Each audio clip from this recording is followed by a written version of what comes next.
All right, Shalom. First and foremost, I want to give all praises, honor, and glory unto our power, Yahawah, Bahashem, YAHAWASHI, Bahashem, Rakakodash. Thou honors to our apostles and elders of Great Millstone who taught us His truth and who rule well. Peace and salutation to those of the hopeful elect. All right, I just want to do a quick lesson through the Spirit. All right, going into, feeding, the sheep of YAHAWASHI. All right. It's a constant thing, and apostles and elders, they go into it, it's a daily thing, daily edification, the Apostle Gabar, his channel name. All right. But, understandably, not every brother is going to be in the spirit to hit 2 or 3 lessons every day. All right. But the standard, are 3 lessons a week, it's important. All right. Because it keeps our mind, focus on YAHAWASHI, focus on salvation. All right. But more importantly, it's beyond us. Us brothers that are doing the lessons, is beyond us. These lessons ultimately is for the elect, for the 1/3, to be built up. Okay. To hear the word. All right. And convert to YAHAWASHI. And the sooner, that takes place. All right. Then the sooner that the Lord is going to allow the prophecies to move forward, so that we can ultimately be in the kingdom faster. All right. So, there's a reason why, it's an urgency to get this word out and, push this word, because ultimately we're not going to be doing this forever. Okay. We're not going to be teaching forever. All right. The famine of the word, is approaching. So, the time that we have now, the spirit of YAHAWASHI wants us to maximize, all right, the time to get this word out, to flood the earth with this truth.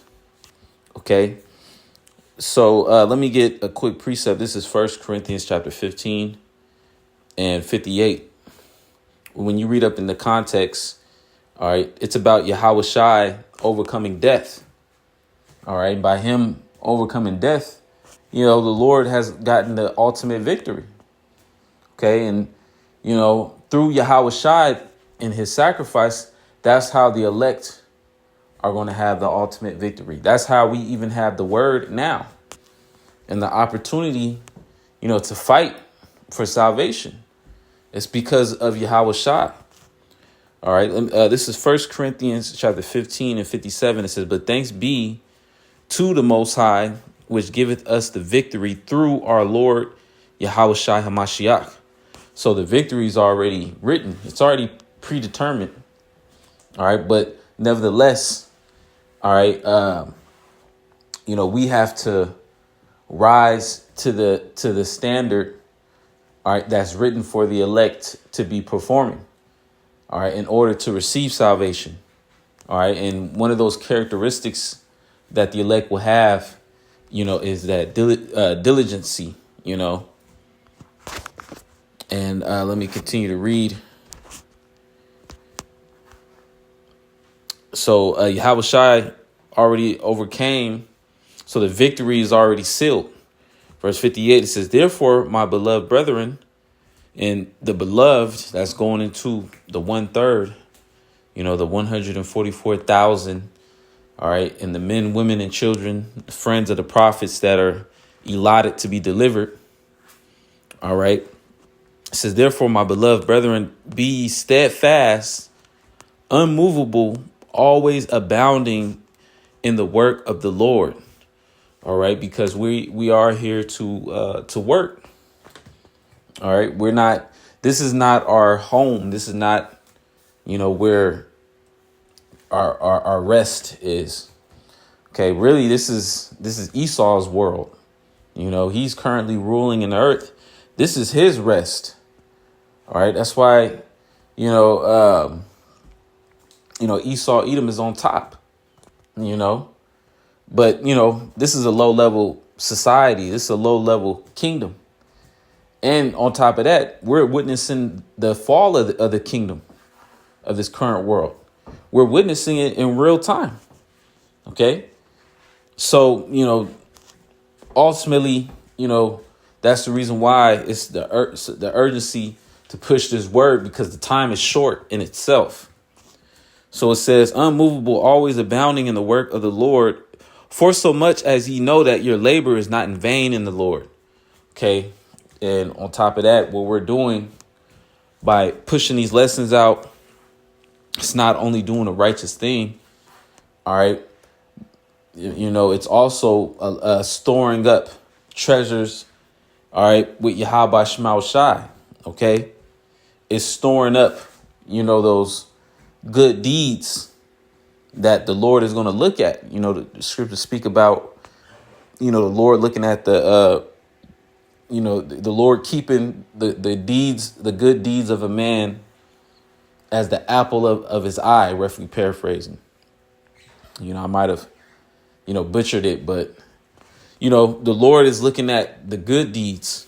OK, so us, constantly abounding in the work of YAHAWASHI. And again, it's not just doing lessons.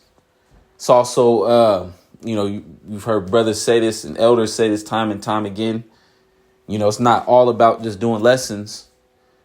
All right. It's about doing everything pertaining to the work of the Lord, because, when you're not doing lessons, there's prayer, there's tuning in to the lesson, to, the other brothers' lessons.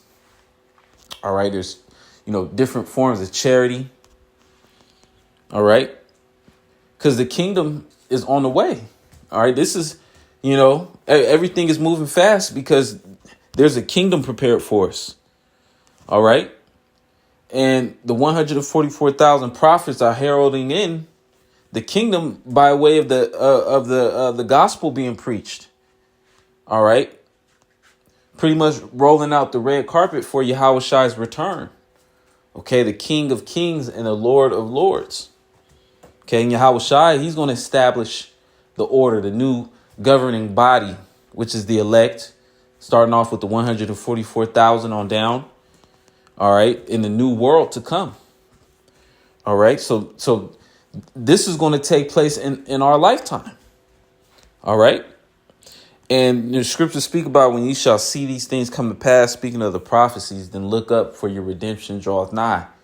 So it's near, the salvation is nearer than when we believe. That's why the Lord, is telling us to constantly, keep pushing.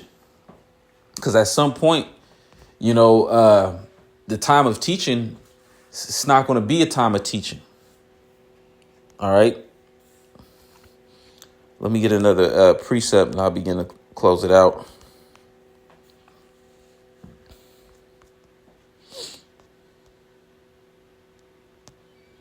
This is the book of St. John, chapter 21 and 14.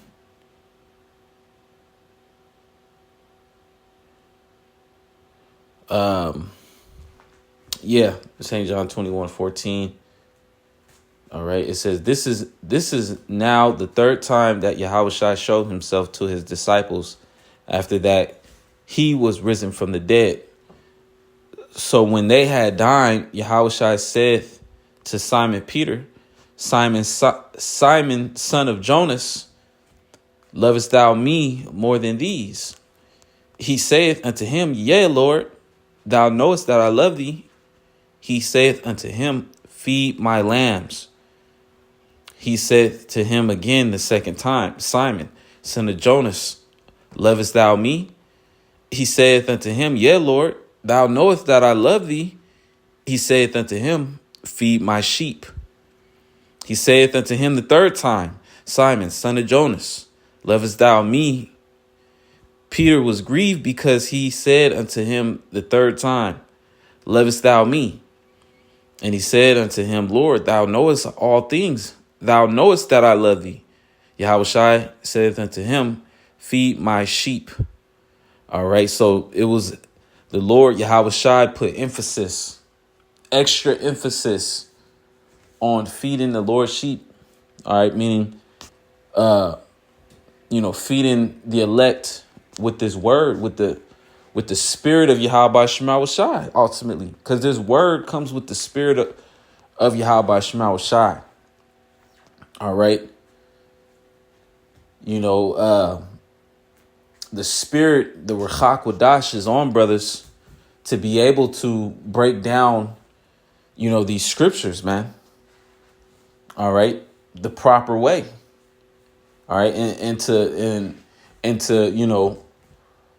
preach the word.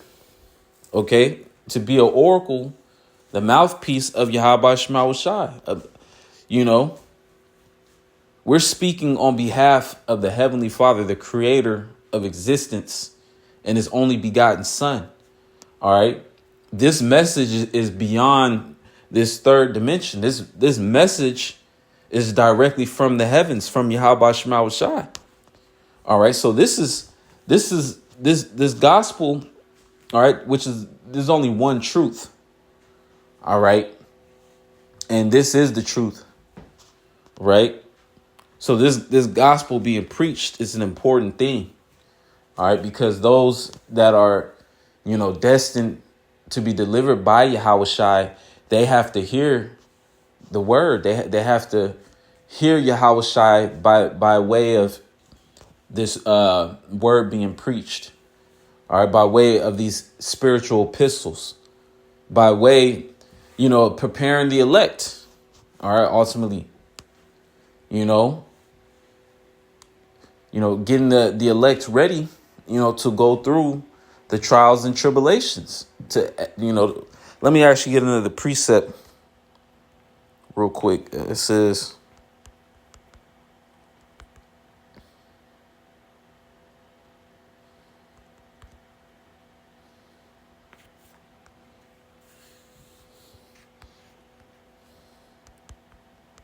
bear with me.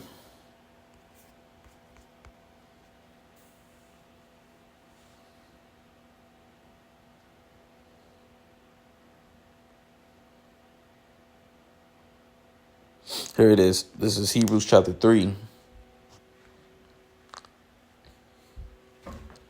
and 13. It says, but exhort one another daily. That's the spirit. It says daily while it is called today, lest any of you be hardened through the deceitfulness of sin. All right. So, pretty much it's important, to be tuned into the spirit. All right. To feed the Lord's sheep and to be fed as well, listening to the apostles and elders. All right. Because it keeps our mind single. It keeps our eyes single. All right. And the closer we get, you notice there's more and more distractions. Like the distractions are becoming more and more, stronger. OK, so we have to be more and more locked in, because when it's all said and done and the Lord pulls the plug on this place, it's going to be nothing else is going to matter. But you and Yahweh Shema Shai. That's it. All right. So these things that are trying to pull our mind away from focusing on what's important. All right. It's nothing but evil spirits. OK. So being, locked into where the Lord has it set up to where we have access, to, the body, these lessons. We have access to the spirit of Yahweh Shema Shai. All right. Well, it's going to be limited. OK. It's going to be limited. Then it's going to be limited all the way down to between you and your relationship with Yahweh Shema Shai. OK. Let me get another precept and then I'll begin to close it out.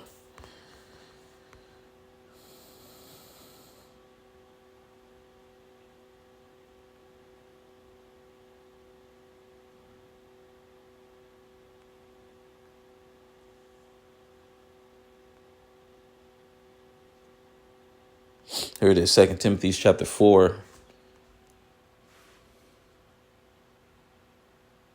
And I'm going to start at 1. It says, I charge thee, therefore, before the Most High and the Lord YAHAWASHI HaMashiach, who shall judge the quick and the dead at his appearing in his kingdom. Preach the word, be instant in season, out of season. Reprove, rebuke, exhort with all long suffering and doctrine. For the time will come when they will not endure sound doctrine, but after their own lust shall they heap to themselves teachers having itching ears. Yeah, and that's going into ultimately 2/3 of Israel. They're not meant, to hear this word and ultimately believe upon it. All right, which is why you have a lot of Israelites, that are going to, these world friendly camps, and they're taking heed to these different world friendly camps. All right, you have a lot of Israelites that they'll try to, listen to every single camp. All right. But, if they really believe, the scriptures say that, my sheep hear my voice. So, ultimately they would hearken unto, the spirit of Yahawah Shema Shai by way of, the men of Great Millstone. All right. Now you do have, other Israelites that are currently in these different camps, and they're part of the elect. And eventually they will hear the Lord's voice. They'll wake up, and come into the truth and come into the true faith. All right. But for the most part, the majority of our people are gone. All right. So, the point, though, is when you read up 2 Timothy 4:2, says, preach the word, be instant in season, out of season, reprove, rebuke, exhort with all long suffering and doctrine. So that's what's going on with this word being preached. The spirit of Yahawah Shema Shai is having full course. They're having a free course. The Lord, he's speaking to each and every member of the elect personally. All right. So this is a market where the word, is being distributed, throughout the four corners of the earth, reaching the elect in their personal lives and exhorting, and it's all, ultimately it's all YAHAWASHI, YAHAWASHI, speaking through men, all right, on the earth. Okay. So really it's YAHAWASHI speaking, the elect, the 144,000 make up the body of YAHAWASHI. So YAHAWASHI, he's on the earth. All right. He's on the earth in the spirit, but he's going to make his physical return soon. Okay. So, yeah, Lord's will, the point was made. Lord's will is edifying. I want to say, call all Yahawah Shema Shai by Shema Kakwadash. Double honors to our apostles and elders of Great Millstone who taught us his truth and who also were well. Peace and salutation to those that are hopeful elect. Shalom and above.